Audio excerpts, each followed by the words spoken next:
ওকে, আমি ক্লাসটা শুরু করে দিচ্ছি। এফ ব্লকের কমন ইলেকট্রন কনফিগারেশন ওইটা দেখে সবাই।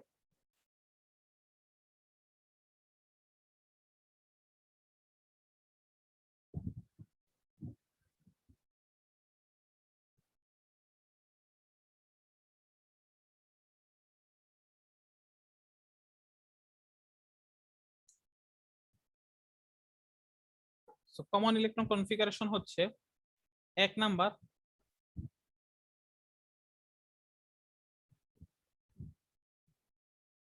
সাধারণ ইলেকট্রন বিন্যাস NS 1 to 2 NP 1 থেকে 6 N-1 D 1 থেকে 10 এর মাঝে ইলেকট্রন থাকে, আর N-2 মানে সর্বশেষ ইলেকট্রনটা N-2 F 1 থেকে 14। মানে ব্যাপারটা এমন, ধরো 4s 4p 3d, আর এটা হয় না 5s 5p 4d আর 4f 4 না 3 তে চলে যায়, আর 6x 6p 6 থেকে হয় 6s 6p 5d আর হচ্ছে 4f হয়। এইরকম সাধারণ ইলেকট্রন বিন্যাস এইটা। এইগুলা তোমরা নিজেরাই বুঝবা, তারপর আমি যখন ইন ডিটেইলস আলোচনা করব তখন দেখায় দিব কিভাবে এটা হচ্ছে। এই ব্যাপারগুলো এমসিকিউ তে থাকে যে এফ ব্লকের সাধারণ ইলেকট্রন বিন্যাস কোনটি, নিচের কোনটি, তখন তোমরা দাগাইতে ভুল করো। সো এই জিনিসগুলা ভালোভাবে মনে রাখা লাগবে। পর্যায় সারণীতে অবস্থান বুঝো, লাস্ট সেশন একটু মনোযোগ দিয়ে এই জায়গাটা করো। পর্যায় সারণীতে অবস্থান এটা দেখা যায় ষষ্ঠ সপ্তম পর্যায়ে অবস্থান করে। এফ ব্লকের মৌলগুলা ষষ্ঠ সপ্তম পর্যায়ে অবস্থান করে। এদের ভ্যালেন্সি যদি আমরা দেখি বা যোজনী যদি দেখি, এরা হচ্ছে অল টাইম কোন গ্রুপে থাকে বলছিলাম, কোন গ্রুপে থাকে গত ক্লাসে বলছিলাম, তৃতীয় গ্রুপে থাকে। এরা অল টাইম তৃতীয় গ্রুপে থাকে।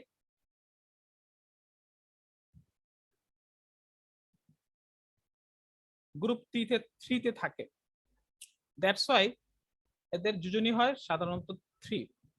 4 হইতেছে অক্সিডেশন নাম্বার বা জারণ মান, গ্রুপ 3 তে থাকে, সো এই মানটা হয় +3।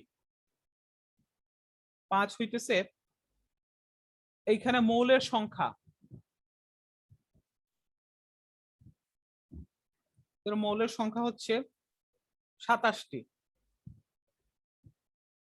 6 হইতেছে এদের প্রকৃতি, এফ ব্লকের মৌলগুলা আন্ত অবস্থান্তর ধাতু হয়, এরা ধাতু হয়।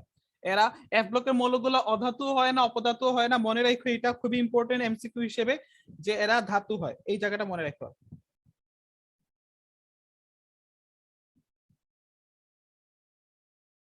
7 নাম্বার হইতেছে এরা বিজারক ধর্ম হয়, মানে এদের মানে এরা হয় রিডিউসিং এজেন্ট, মানে এদের অক্সিডেশন হয়, জারণ। 8 হইতেছে এদের নামকরণ, এদেরকে কি কি নামে আখ্যায়িত করা হয়?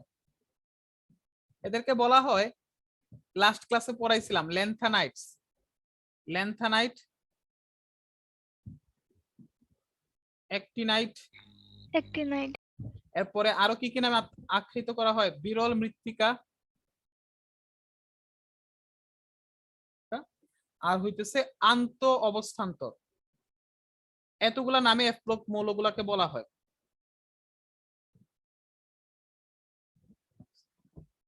9 নাম্বার হইতেছে এই জায়গায় এফ ব্লকে তেজস্ক্রিয় মৌল সবচেয়ে বেশি পাওয়া যায় 16টা। এফ ব্লকে তেজস্ক্রিয় মৌল হচ্ছে 16টা। তেজস্ক্রিয়তার কারণ হচ্ছে এই সকল মৌল থেকে আলফা বিটা বিভিন্ন রকমের তেজস্ক্রিয় রশ্মি নির্গত হয়।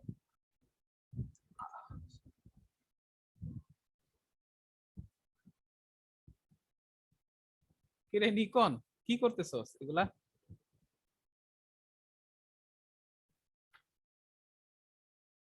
তেজস্ক্রিয়তা দেখো টোটাল 16টা। 10 হইতেছে ভৌত অবস্থা, এরা হয় সলিড। এফ ব্লকের মৌলগুলা হয় সলিড।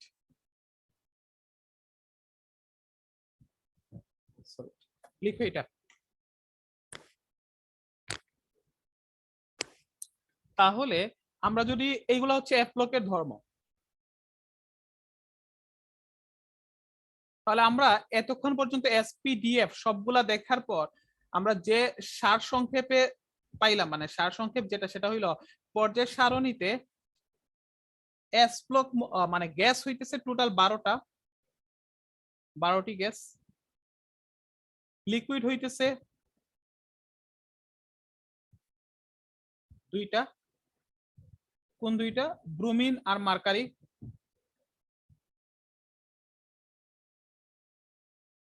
তেজস্ক্রিয় হইতেছে 39টা তেজস্ক্রিয় মৌল, আর বাকি সব হইতেছে সলিড।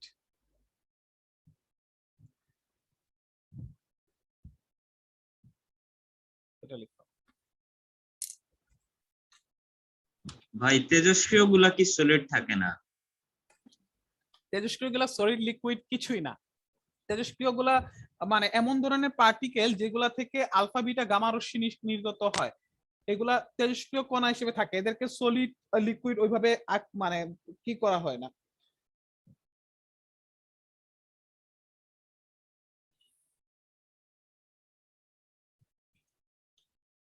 সলিড হওয়ার জন্য যে প্রপার্টিজ গুলা দরকার, ওই প্রপার্টিজ গুলো ওরা সলিড বলতে কি বোঝায়, সলিডের ডেফিনিশনটা আমরা যেভাবে বুঝি আসলে ওইভাবে না। তো মেইন কথা হইতেছে সলিড বলতে যেমন তার ক্রিস্টালাইন স্ট্রাকচার থাকা লাগবে, সো ওইগুলা কিছুই থাকে না। তার মধ্য দিয়ে তেজস্ক্রিয় কণা নির্গত হয়, এর জন্য এরা হচ্ছে 39টা হচ্ছে তেজস্ক্রিয় মৌল। সলিড থেকেও এদেরকে বলা হয় তেজস্ক্রিয়।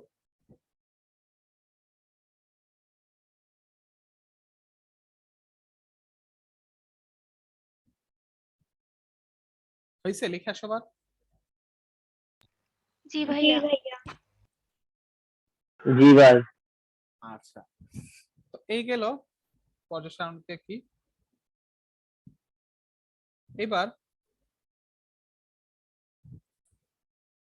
এই জায়গায় একটু কথা বলি পি ব্লক এলিমেন্টস গুলা নিয়ে। পি ব্লক মৌল সমূহ, এই জায়গাটা একটু দেখো। পি ব্লক মৌল সমূহ, আচ্ছা পি অরবিটালে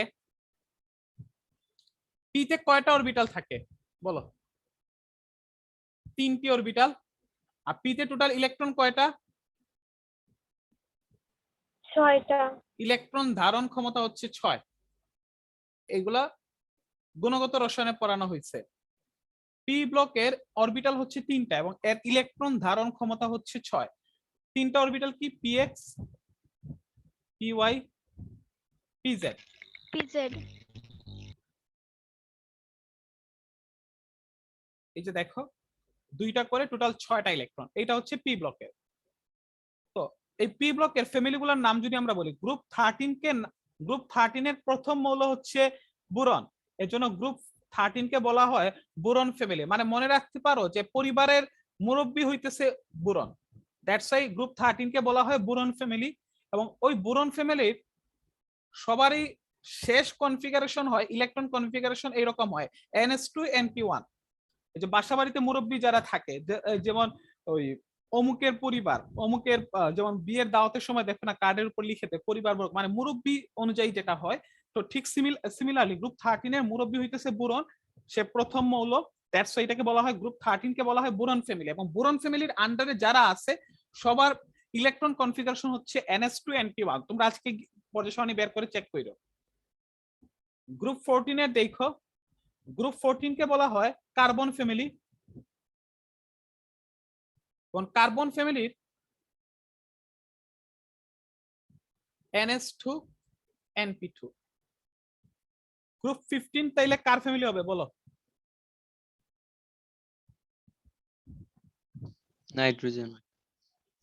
গ্রুপ 15 হচ্ছে নাইট্রোজেন,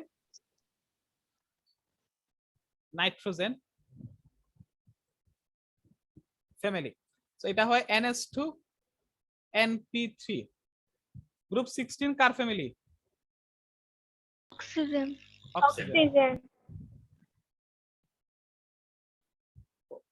গ্রুপ 17 কার ফ্যামিলি?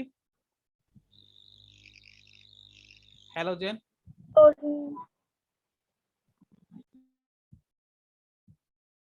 গ্রুপ 18 হচ্ছে Nobel gas family, NS2 NP6। এইটা সো ব্যতিক্রম জাস্ট হইতেছে হিলিয়াম। গ্রুপ 18 এর ব্যতিক্রম হচ্ছে হিলিয়াম। সো এটা মনে রাখো এইগুলা।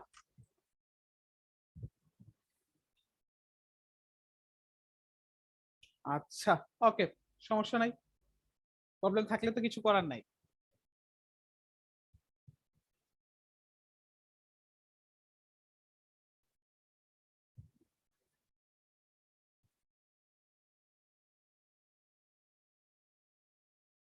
তো পি ব্লকে আমি এখন একটা ট্রিক্স শিখাবো তোমাদের।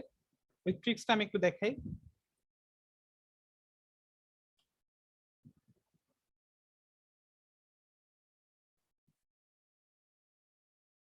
হইছে এতটুকু লিখা সবার?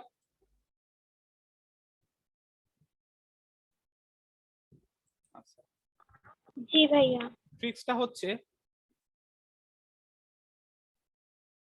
এই জিনিসগুলা লিখো, তারপরে বুঝাইতেছি। টপ, টপে থাকবে অধাতু। অধাতুগুলা বেসিক্যালি সমযোজী বন্ধন গঠন করে। মিডিলে থাকে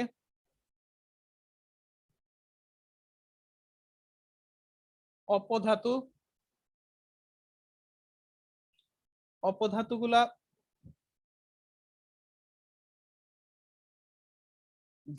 ধাতু অধাতু নিয়ে আচরণ করে, উভয় ধরনের তৈরি করে, সমযোজী বন্ধন তৈরি করে, আয়নিক বন্ড তৈরি করে। বটমে থাকে ধাতু। সো ধাতুগুলা আয়নিক বন্ড তৈরি করে, আয়নিক বন্ধন। এবার দেখো group 13, group 14, group 15, group 16,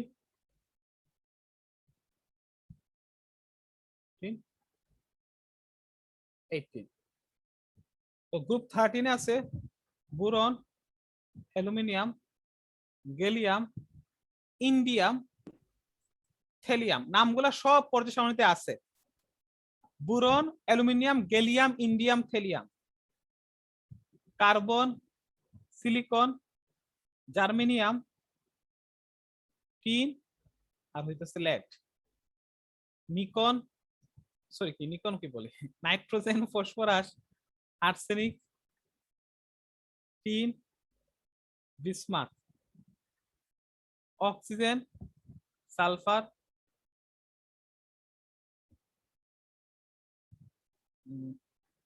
oxygen, sulphur, সেলুরিয়াম, টেলুরিয়াম, পোলোনিয়াম। নামগুলা সব আমি বলতেছি পর্যায় সারণীতে আছে। সো নামগুলা এখানে লিখার দরকার নাই। পর্যায় সারণীতে আজকে বের করে নামগুলা শিখে ফেলবা। আয়োডিন, অ্যাসিটিন, হিলিয়াম, নিয়ন, আর্গন, ক্রিপ্টন, জেনন, রেডন। এই যে গ্রুপ 13 থেকে 18 পর্যন্ত মৌলগুলা লিখে ফেললাম।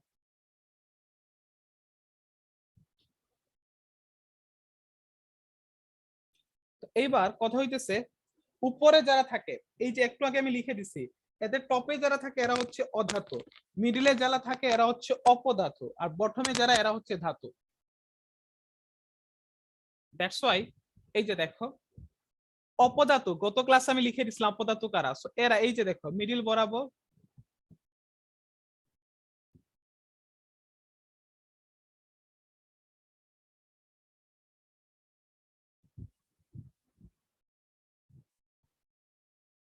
এই যে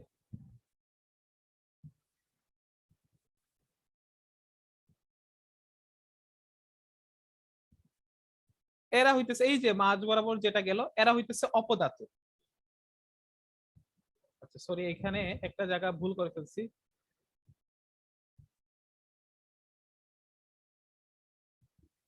বুরন, সিলিকন, জার্মেনিয়াম,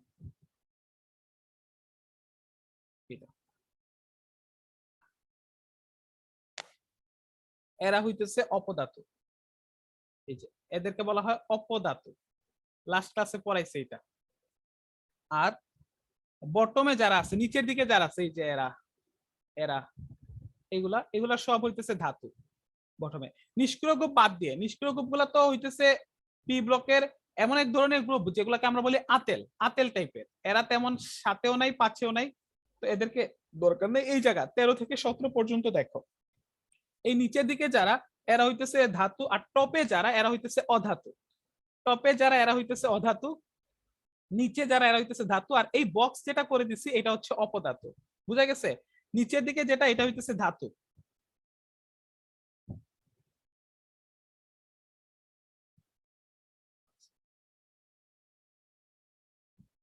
হইছে লেখা? जी भैया। আচ্ছা, তো এবার দেখো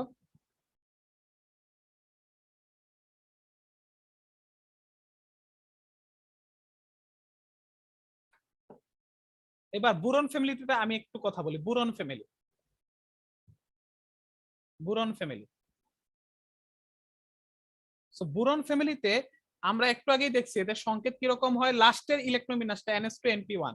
বুরন ফ্যামিলিতে কি কি পাইছিলা? বুরন পাইছিলা, গ্যালিয়াম, সরি বুরন, এরপরে হচ্ছে aluminium, gallium, indium, থেলিয়াম। Boron, aluminium, gallium, indium, থেলিয়াম। এবার কথা হইতেছে, আচ্ছা তোমাদের একটা জায়গা লিটল বিট কনফিউজড হও তোমরা, সেটা হচ্ছে GA এটা মানে হইতেছে গ্যালিয়াম, আর GE এটা মানে হইতেছে জার্মেনিয়াম। বুঝা গেছে? গ্যালিয়াম আর এটা হচ্ছে জার্মেনিয়াম। GE মানে হইতেছে জার্মেনিয়াম, GA মানে হইতেছে গ্যালিয়াম।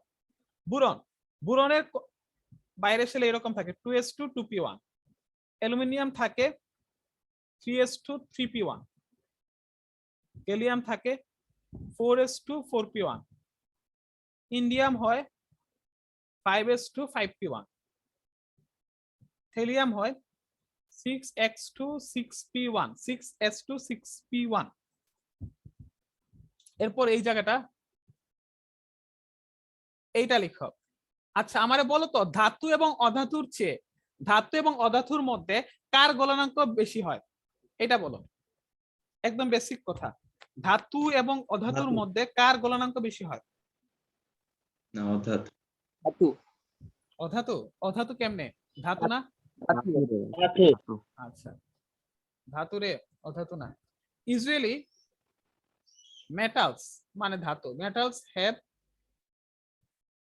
হাই মেল্টিং পয়েন্ট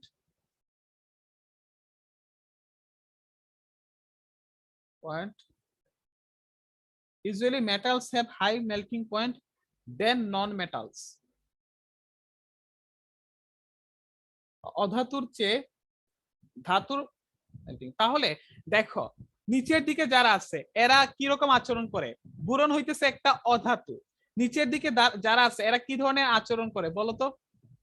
নিচের দিকে যারা আছে ধাতু। ধাতু নিয়ে আচরণ করে। তাহলে নিচের দিকের কি মেল্টিং পয়েন্টটা বুরন থেকে বেশি হওয়ার কথা না? দেখো বুরনের মেল্টিং পয়েন্টটা এদের থেকে কম হওয়ার কথা, তাই না? কিন্তু না, এখানে উল্টাটা দেখা যায় যে বুরন হ্যাজ, এইটা একটু মনে রাখো, এটা এমসিকিউ তে থাকে, boron has high melting point. MP মানে হচ্ছে মেম্বার অফ পার্লামেন্ট না, melting point, high melting point as compared to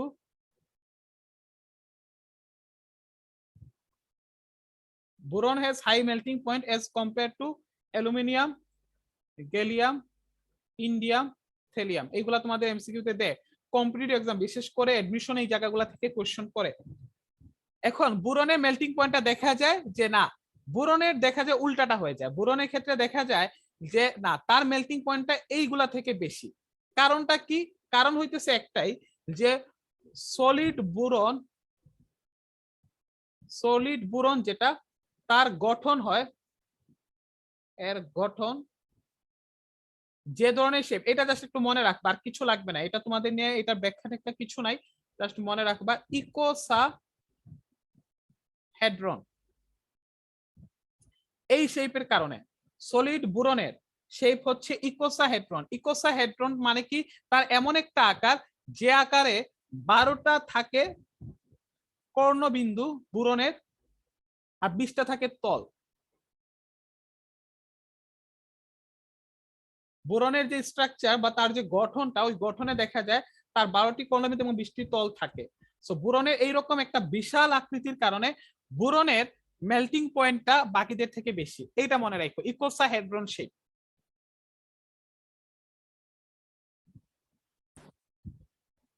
এরপরে হচ্ছে, এটা তো আর একদম কমন জিনিস, তোমরা জানো অ্যাটমিক ওয়েট মানে ভরের সাথে ঘনত্বের সম্পর্ক। এই একটু ক্লাসে মনোযোগ দিয়ে দেখো এই জায়গাটা। অ্যাটমিক ওয়েটের সাথে ডেনসিটির সম্পর্ক হচ্ছে সমানুপাতিক। অর্থাৎ এই কথার অর্থ হচ্ছে যে বোরন, এরপরে হয় অ্যালুমিনিয়াম, গ্যালিয়াম, ইন্ডিয়াম, থেলিয়াম, অর্থাৎ সবার থেকে সবচেয়ে বেশি ডেনসিটি হচ্ছে থেলিয়ামের। আচ্ছা, এটা উল্টা দিয়ে দিছি, থেলিয়ামের, ইন্ডিয়াম এটা,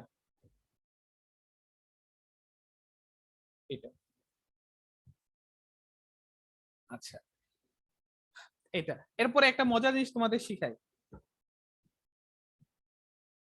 এটা মাথায় রেখে, এটা একদম সিম্পল জিনিস। গ্যালিয়াম নিয়ে একটা মজার জিনিস দেখি তোমাদের।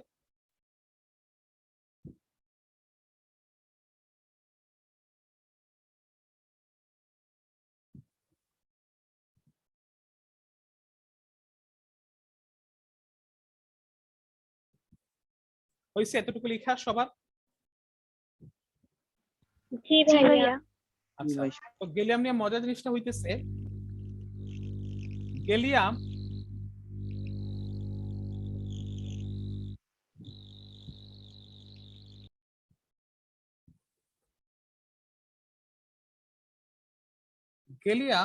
এর মেল্টিং পয়েন্ট